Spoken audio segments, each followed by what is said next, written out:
The novel Crime and Punishment by Fyodor Dostoevsky is commonly known as a masterpiece. Disclaimer, this is for people who have read the book, so if you haven't, stop watching.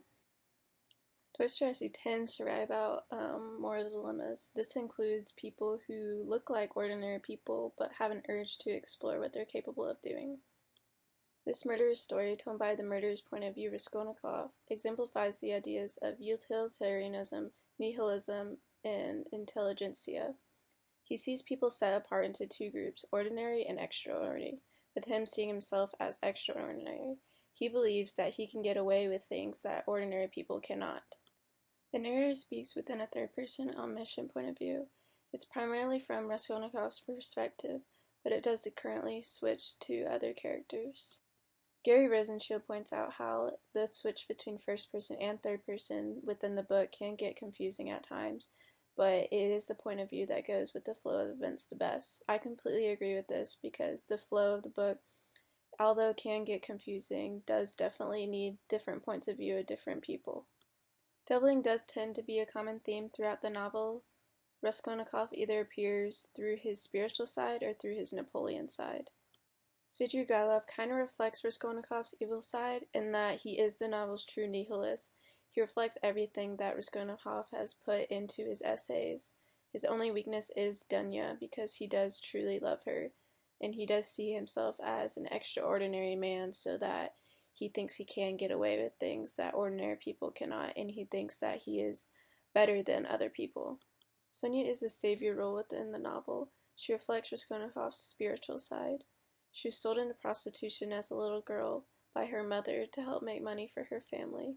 She resembles the ultimate sacrifice for the greater good. The only way she deals with this pain is through her spirituality and through her connection with the Lord.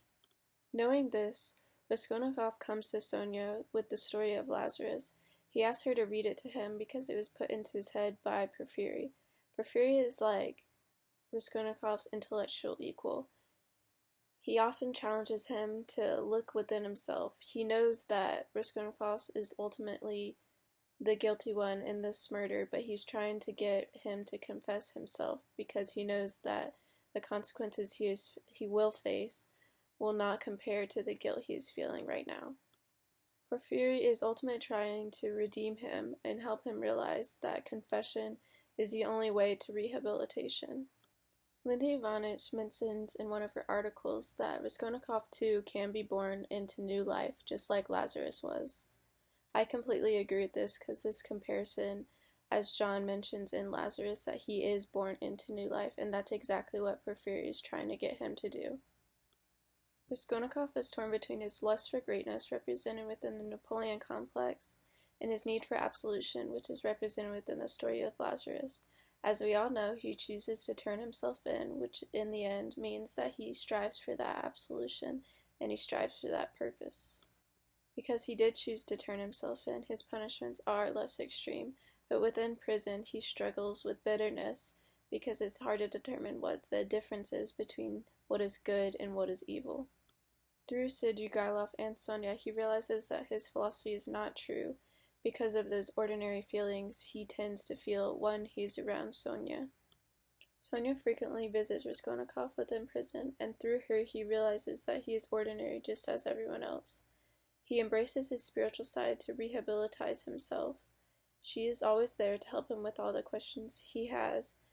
He ultimately realizes that he loves Sonia, and she can help him grow within his religion. In conclusion, throughout this educational plot, Raskolnikov goes from being a murderer and turning towards more of a Svidrigailov mindset in that he does feel as if he is extraordinary and that justified the purposes of murdering her for the greater good, but as guilt tends to set in, he realizes that he does strive for more of a purpose, so he turns to Sonia in that enlightening his spiritual side.